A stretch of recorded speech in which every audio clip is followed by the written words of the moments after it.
All right, guys, welcome back to the Pursuit of Property podcast. Scott and I are here for the episode we've both been wanting to share for so long, and I know a lot of you guys have reached out for wanting to hear this episode, and today we're going to be diving into our refinance numbers. Yes, sir. At the start, we said we were going to do it from the start, that this season we were going to learn as we went, and we were going to share what we learned. Absolutely. So before we take a deep dive into all the specific numbers for the first 4 properties that we just got done refinancing yesterday, let's go back a little bit. Let's remind people what our strategy was for these 4 houses, and then we'll just kind of talk a little bit about the refinance process. Yeah. So we've talked about it a couple times, but let's recover or recoup. So when we got into the buy and hold business, our whole idea was we wanted to be as little into the properties personally as possible. And that's in part because we understood that cash flow is going to pay it back. And 2, we understood that we're younger. We want to keep that money to invest into our business. So we decided on going with the BRRRR strategy. It's been broken down a lot. Cade, just remind people what the BRRRR strategy is. Yeah, so the BRRRR strategy stands for buy, rehab, rent, refinance, and repeat. So breaking down those steps just a little bit. Buy, obviously purchase the property in distressed condition, something that needs repairs, something that's value add. Let's go through our situation. Okay, perfect. So these 4 properties coming from an older landlord. Tenants have been in there for a while. Neglected properties. Very neglected. Yeah. So we go in and we purchase these 4 distressed properties. Yeah, and the benefit with these properties is we purchased them in a pack with the intention of following through on this plan. Yep. So we were able to negotiate a good, decent price where we knew, or we didn't know, but we assumed with a lot of research that we had the ability to add value. Absolutely. And that leads us into our next step, which is rehab. So it can be, in theory, really difficult to rehab 4 properties that we bought with tenants in them. Yeah. So why don't we recoup a little bit what happened with most of the tenants? Yeah. So for these 4 properties, so just for full disclosure, we've only refinanced half of our portfolio at this point. But for the first 4 properties, we had to, for different reasons, move tenants out. The interesting thing was most of the time they moved out before we even knew. Yeah. So, we've only had 1 tenant we've had to evict and or actually kick out. The rest moved on their own. On this case, we had 3 different tenants move out by themselves. 1 while we were in escrow, 1 shortly after we purchased the property and he wasn't making payments. And then another was, that one was a kick out where we had to actually kick somebody out for both non-payment and also neglect. Extreme neglection of the property. So we did have to remove 3 of the 4 tenants. The cool thing was the last tenant has gotten all the repairs she wanted and has not had almost any significant rent increase, and she's maintained our property, and we in turn take care of her. Paid on time, never missed a month, and at that pays point, in advance sometimes. Exactly. So yeah, nothing, she's a good tenant. Nothing to trip out about on our end. After that first R, rehab. Next R, we have rent. Well, let's talk about the rehabs real quick because they were a little different than we expected. Yeah. When we purchased, we were thinking like somewhere in the ballpark of like $5,000 to $6,000 each, right? Yeah. And after we finished, we realized that we had overborrowed on another deal to help pay for the repairs. We still had to bring money into these deals, and we've ended up putting how much into these 4 houses? Yeah, so the ones that we fully remodeled were a lot more. Fully remodeled. So that one with the tenant who's been in there from the start has always paid. We haven't done really any increases at all. Miscellaneous repairs and stuff, we're sitting at $3,300 in repairs. And the $3,300 was really to get her caught up from a bad living situation from the last landlord. Yeah, absolutely. So we were kind of pulling the slack from the old landlord. Yeah. Which it is no trip out on our part, right? Because we want to make sure at least the tenant's living in a safe environment that they appreciate, right? We don't want to we're not slumlords. We don't want to be slumlords. And we found that also, in my opinion, I think we've really noticed the quality difference in tenants taking care of our property when we've taken care of them. Absolutely. Like when we go and repair stuff, they are more inclined to take care of our property than if we let it go. Yep. And then for these other 3 properties, the remaining 3 properties where the tenants got out, we were able to go in and fully rehab, fully remodel these things up to be able to get them up to market rent. We spent about $11,000 on each of those 3 properties to go in, and that included new flooring, carpet, tile in the kitchen, new countertops, redoing the bathrooms. So basically doing everything and getting it up to really nice shape for new renters. Yeah.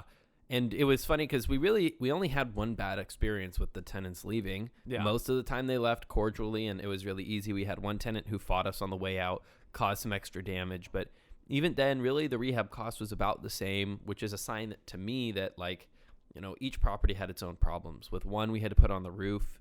Otherwise, we would have been in that the 5 to 6K price point. Yeah. You know, Sheridan, we didn't realize how large it was compared. You know, we didn't realize that whole upper section needed to get redone too, the whole second floor. You know, to me, I think that was something that maybe we could have done better, was estimating different rehab costs. But we add a lot of value, and it definitely did what it needed to do. Absolutely. So that takes us into our next R, which is rent. And I think this is also a really important point to make for this 4-pack that we bought. Yes. Not only were they distressed when we first bought them, but they were significantly under market rent. Yeah. So that rehab and rent, those 2 R's tie in, tie in together very heavily, because we go in. The condition is a really important part of getting the rent. Absolutely. Going in and increasing the condition. Now, as a result, we can go in and bump the rent significantly. So we'll take a deep dive into those 4 numbers, but it was at least a couple $100 on each of those that we remodeled. Yeah. And the other part was that, like, depending on, like, the weather, that affected the rentals a lot. I don't know if you remember, but when we went to go rent out one of them, it was during the Texas cold freeze. Yeah. Well, that was hitting everywhere throughout the country, and Indiana was like snowed in, and we only had 2 applicants on that one, but we still got the rent we wanted, so it worked out. Yep. And then next R, which is what this whole episode is about, is refinance. Get them out.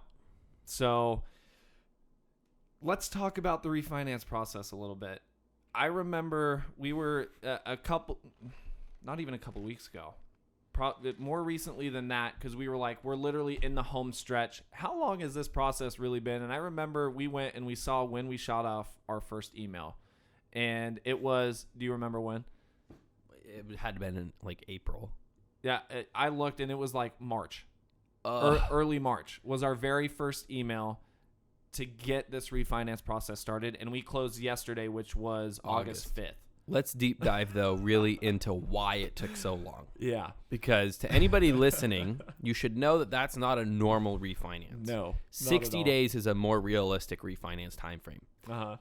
There were a couple of things that made our loans particularly difficult, and we'll go point by point through each one. Yeah. Start it off. So the very first part of this refinance process, as you guys know, banks don't just loan out money to anybody.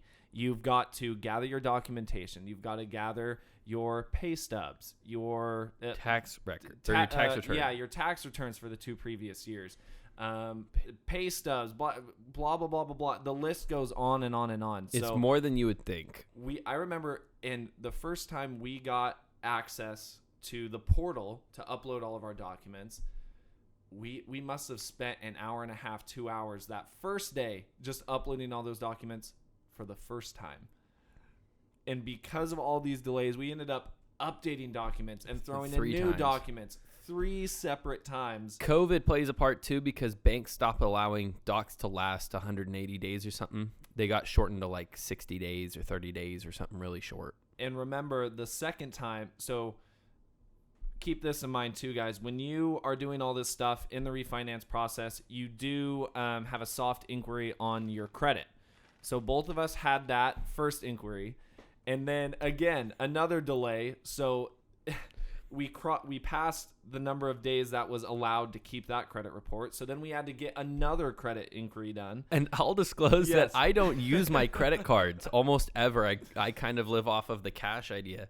And my credit score fell 3 points, but that 3 points was extremely important because the lower score made it so we couldn't get the loan. Yep. So I had to put a $10 Starbucks card or a Starbucks charge on my card and let it sit for a month and then register.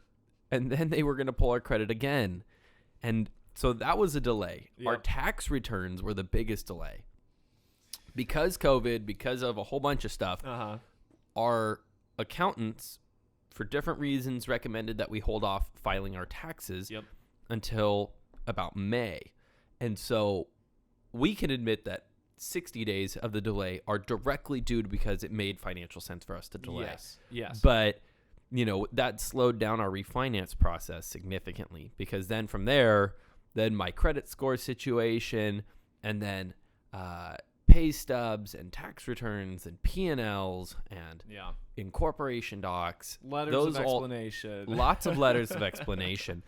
All those led to delays that led to our file being fairly complicated in a market that doesn't have very many lenders as it was. And I think probably the biggest part of this too is, well, I've had a W-2 for the past 4 years or whatever it is. So I had that documentation. But typically, if you're a self-employed individual, it's a lot more difficult of a file to put together if you're going and buying a house or doing a refinance. So that's where a lot of all the nitpicky stuff came back too, for like the P&L for the business and letters of explanation for deposits, commission checks going in and all that stuff. So it was just a whirlwind of a lot of delays, a lot of stuff, but we finally got everything turned back in and closed yesterday. And closed out. The two things I want to bring up. Yeah. One, in the middle of our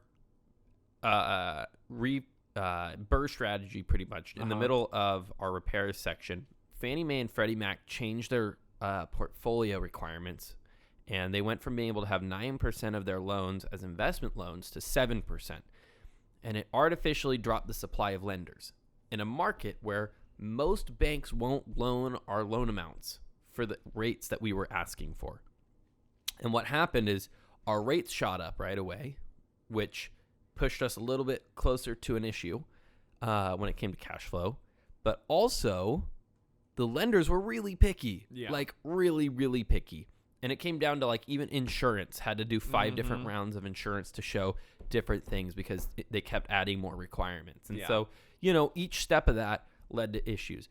The only other thing I really want to bring up in this section is we could not have gotten through this if it was not for Erin and her team who were referred to us, and they took care of a lot of stuff. I mean, we called through how many banks, how many credit unions to try to find a loan. This was the only person willing to pick up these terrible files to make pennies on the dollar. Yeah. It was really an act of charity work that they even worked with us. Absolutely. And I think we mentioned this before too. It's funny you mentioned calling through all the credit unions. I remember us sitting down literally on Google Maps or on Google, putting in credit union and seeing all the red dots on the Google map and literally calling every single credit union, and everybody going, no, we can't do a loan that low. We can't do this. We can't do that. We won't do it. Blah, blah, blah, blah, blah. And then we find Erin, by God's grace, through a referral, and get everything dialed in.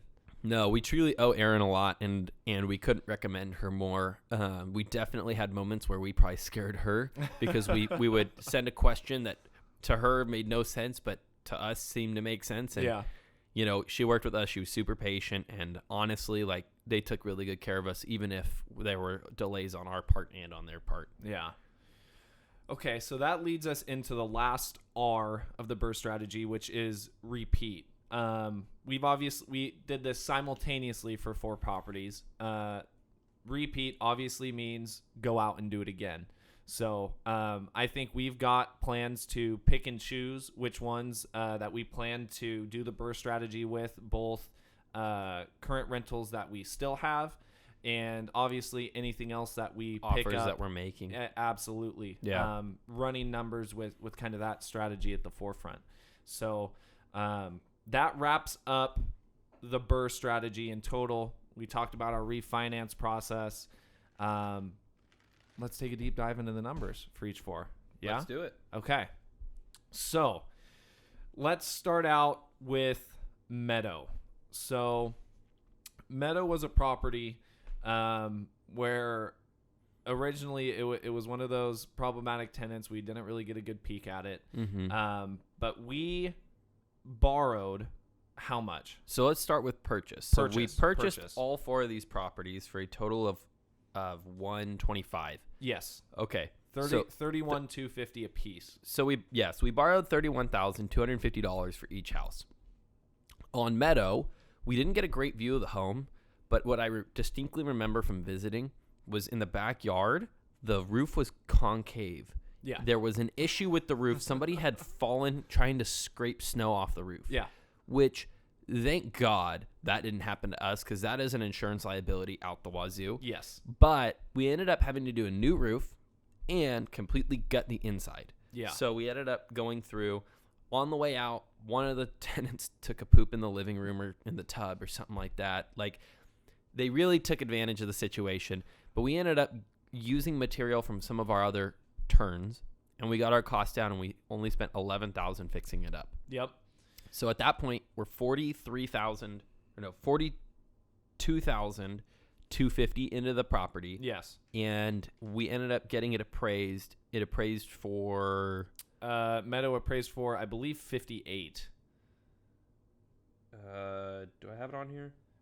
I don't. So yeah, so it appraised for a high enough number that we ended up being able to borrow and pull a little bit of cash out. Yes. The key is, by the way, is that not all these properties performed how we wanted, and we adjusted our loan amounts to address really problems and to maximize our cash out. Yeah. So our goal is to maximize cash out of pocket. Yep. So what did that end up turning into? So purchase price, we're at 31,250. Rehab costs, we were at 11. Mm-hmm. And so that leads us into our rent increase. So rent when we first bought Meadow was $550 to rent a 2-bedroom, 1-bathroom house. So the old tenant was paying $550 a month. And it's in a really nice neighborhood. Yes. Comparatively to a lot of the rentals we own, or even in one of the better tenant neighborhoods of Indiana. So after we go in, we spend $11K fixing it all up, and I think for Meadow, we're at $900 in rent. Yep. So we go from $550, bump it all the way up to $900. Yep. And that leaves us with, what is that difference? $350? Oh, $350 for the rent. Yeah, for a rent increase. Perfect. So we spent $11K for a $350 a month rent increase. And we built in almost 10, 12, 15 grand in equity. Yeah. I don't remember off the top of the head what it appraised for, but yeah, I think it was 58 sounds right. Yeah. So, we're in it for 42,250 and we refinance it, but it appraises for 58. Well, that money in between was money that we made up without having to put cost in. Mm-hmm. So that was really important. That's what allows us to get money back out. Yep. And so, like you mentioned, Meadow was the one where we pulled out the most cash back. So we pulled out $4,703.12 tax-free. Tax-free, and that's to go fund our business account. Yes. Because we did have to put money into these properties. Yep.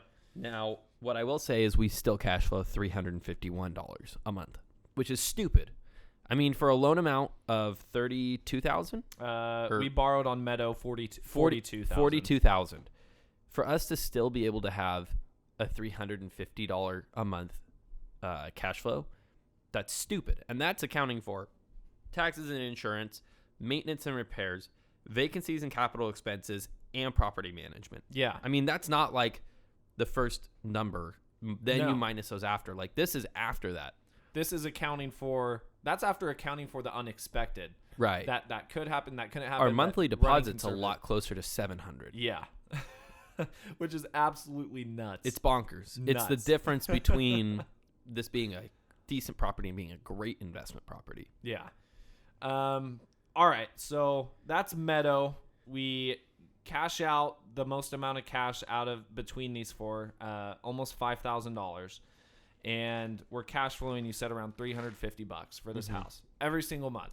Every month. It's all fixed up. We've got a really great tenant in there, and barring anything crazy, that's a great freaking monthly deposit every month. Yeah.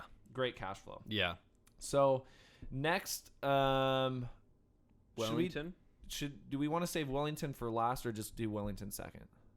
Sure, let's do Wellington. Okay. Let's talk about the not so great. So Wellington Yeah. was the property that didn't get fully remodeled because Yep. the tenant was paying. This was a little different of a BRRRR strategy because we didn't go through and do a full update and remodel the way that we would have done for any other property. This house totally has the opportunity to do the same thing. Mm-hmm. But currently, we didn't see that it made sense for us to kick out a family that was paying on time, that had been paying on time, that had been taking care of the property. To us, we felt like it made sense to keep them because, honestly, there were cash flow issues with having 4 vacant properties at a time. Yeah. So, purchased the property for the same price, $31,250. We only put in $3,300, which is a big difference than $11,000. Yeah. But that only puts us at $34,500. Yeah. And do you remember what the appraisal came back in at for Wellington? It was not fun. No. So Do you remember exactly what it was? I do. So we're all in for on Wellington 34.5. 34.5, and the appraiser went out there and said Wellington was only worth $29,000 as it stands. Which is tough, and at the end of the day, we adamantly disagree because we've seen what $30,000 properties look like. Yeah. But what we'll also say is that we were blessed with the fact that the appraiser was at least consistently inaccurate, in the sense that we had one property come in low, Yes. but we had another property come in high, and we'll talk about that. But that's why our loan to value, the way that we borrowed, is kind of all over the board. I mean, we have 2 properties that we borrowed 40 plus. We have 2 properties, or 1 property we borrowed like almost nothing on. Yeah. It was all to pay out a private money lender and to maximize cash out. Yeah. So on this one, what did we end up borrowing? Our mortgage. We end up borrowing, our mortgage on Wellington is $20,000. And our rent got increased $50. $50. So they're at $600 a month. Yeah. And you look at it, our monthly payment, before taxes and insurance on that property is $118 a month. But we also got out $150 cash back from the refinance, $379. So we pulled out just shy of $400. So, we look at all that, we ended up cash flowing $150 on a $600 rent. That's really a great job. Yeah. And we didn't really do a lot with that property. No, little to nothing besides bringing it up to speed on being livable and being like a great house where the tenants are happy. And they don't have a bunch of new stuff in there like the other 3, but they're happy. They have a new stove and stuff. I mean, that's like we did give them some nice stuff. Absolutely. The other part to it is we had to borrow more on other properties because we owed $35,000 in debt on that house, and we only borrowed $20,000. So from the other properties, we over borrowed, over the amount that we paid, and we put that towards this Wellington. Yeah. Had we had all 4 like this, or all 4 like our other properties, I guarantee we would have pulled out significantly more amount of money. I agree. And we would have borrowed less mortgage-wise. Yeah. So that really shows you guys the stark difference between something that we fully rehabbed and fully remodeled. That you followed to the T. That we followed the BRRRR strategy to a T, that we increased rent on. So the first example you went over, $350 a month cash flow. Wellington, we're sitting at $150 cash flow. Yeah. Which, like we were saying, isn't great. They pay on time. Until something pops up, we're gonna just keep taking that $150. And when that family leaves, if they ever leave, which full disclosure, I don't think they probably will. Yeah. They've been there for a long time.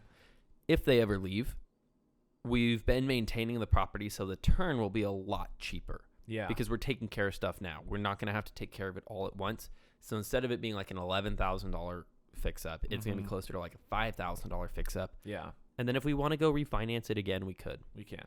Yep. All right. So that takes us into our next house, which is Sheridan. So Sheridan, same purchase price as the others, all four, same purchase price. Same rehab budget. Same rehab as the first one, $11,000. So you're sitting at $42,250. The rent increase for Sheridan. So if I remember correctly, Sheridan we bumped up to $950 because it's 3 bedrooms. because it's 3 bedrooms. It's the biggest house that we own. So we It's were on a able, nice street. Yeah. We in Sheridan. I remember looking at the pictures. I really like how it turned out really nice. Yeah. Yeah. So Sheridan before was also at like $550 in Yeah. rent. So we bumped that up $400 to $950 in rent. Sheridan was the one where we borrowed the most money that we had to make up for some of the slack from Wellington.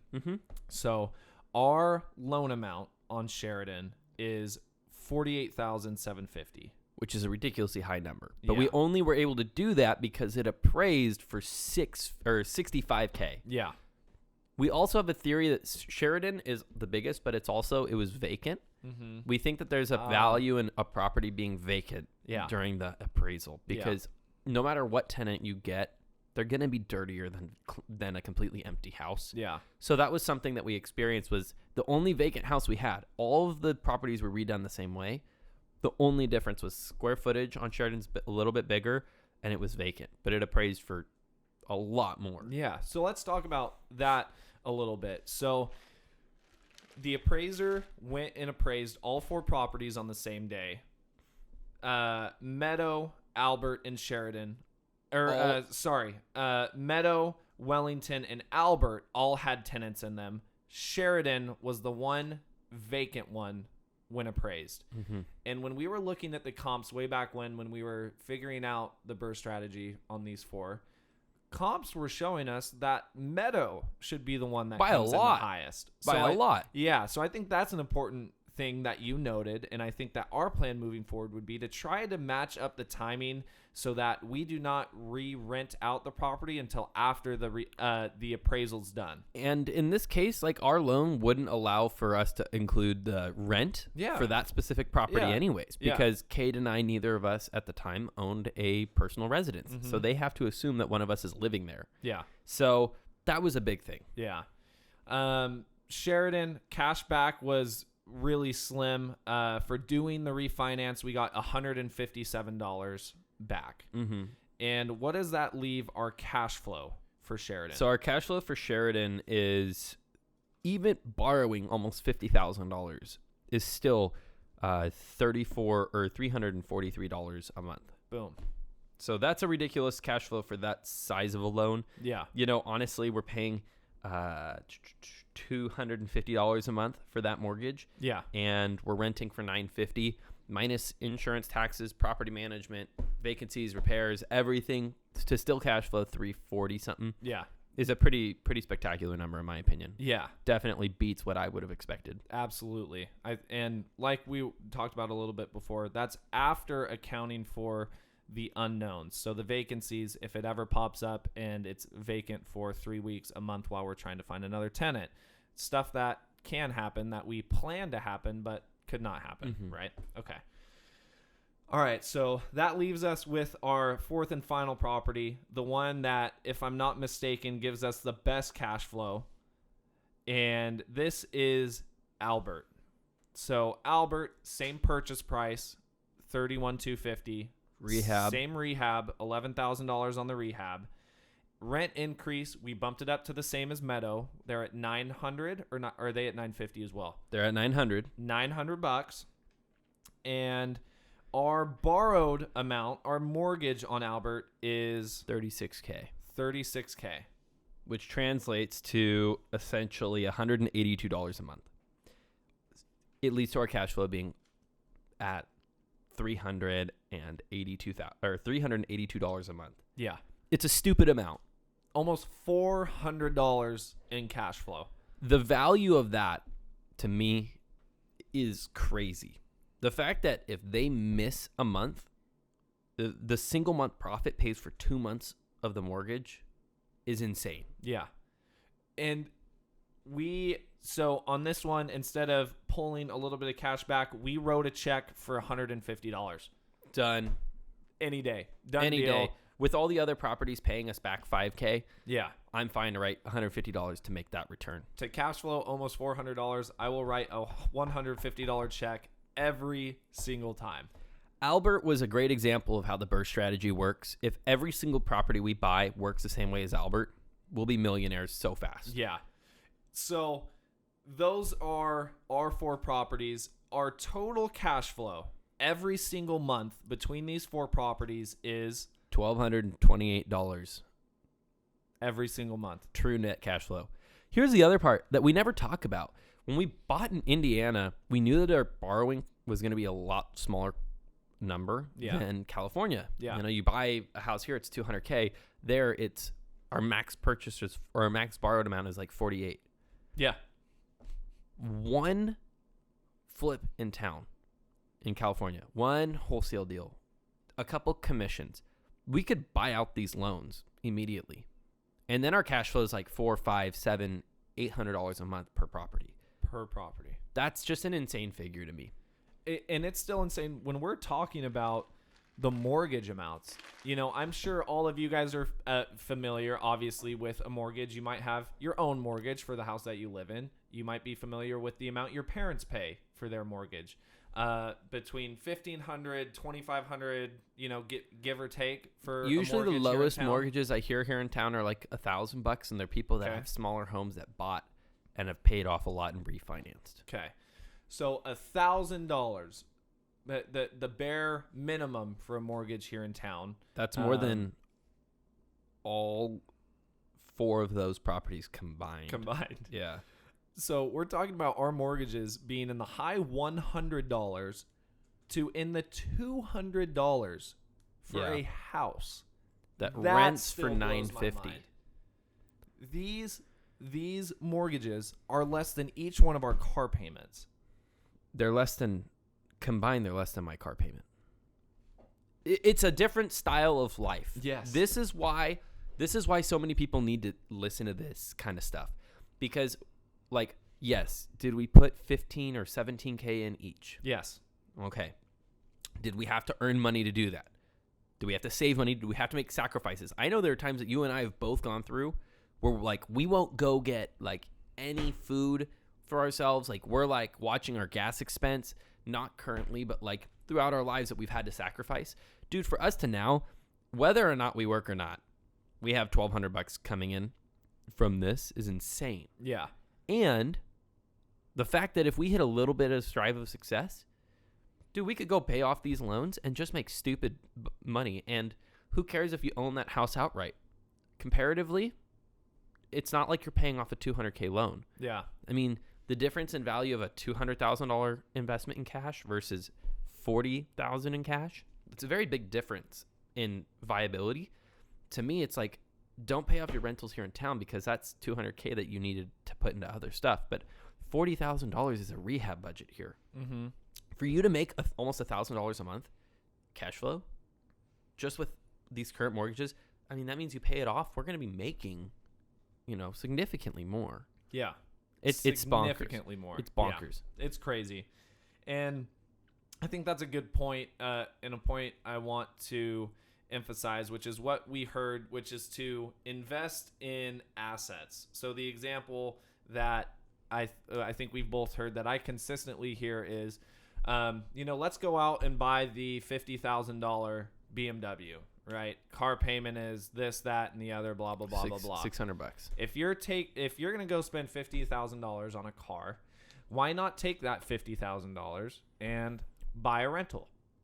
Or buy a package of rentals. We have 30-something thousand in all 8 of our properties combined. Yeah. And not all of them are done. And so we're only looking at 4 today. And of these 4, we overborrowed on other stuff to make this happen. But I mean, like, if you're savvy and you come talk to people like us, just the way that we've gone and talked to people like Jason, and like other people that we know, like, we could guide you in how to use $50,000 into making a lot of money. Yeah. It's going to require a lot of work and sacrifice. And we don't talk about it a lot, but a lot of like stress and headache. Mm-hmm. But it's like once you're done with the refinance process, it's smooth sailing. I mean, like now you're just a landlord. I mean, it's like day-to-day emails and stuff like that. But I mean, to make $1,200 a month, I mean, that's pretty easy. Yeah. It's an easy decision. Yeah. And so I'm excited.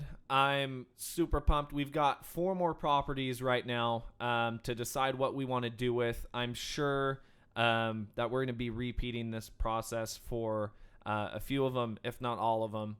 I think we're going to flip one. That's right. And yes. and when we flip that one, we're going to share the experience because right now the margins aren't looking great, but just based off of what we want to do with the money, it makes sense to flip it. And that'll be our first flip out there in Indiana. It will be. Yeah. Managing from however many miles away, a 1,500 full-on or rehab, a something. full-on flip out there. Yeah, it'll be a fun experience, man. It'll be interesting. It'll be a good one to share. Yeah. And then now it's taking this and running with it. So we've Let's do it. we've got the blueprint here. I think the value to us is we know what it looks like. We know what it looks like. We know what works. And now we go out there for that final R in the BRRRR strategy. Repeat. Yep, that's it. Well, guys, we're super grateful you tuned in. We are so happy to share these kinds of figures with you guys. We're going to try to post this as much as we can on social media to show as many people as we can what we can do.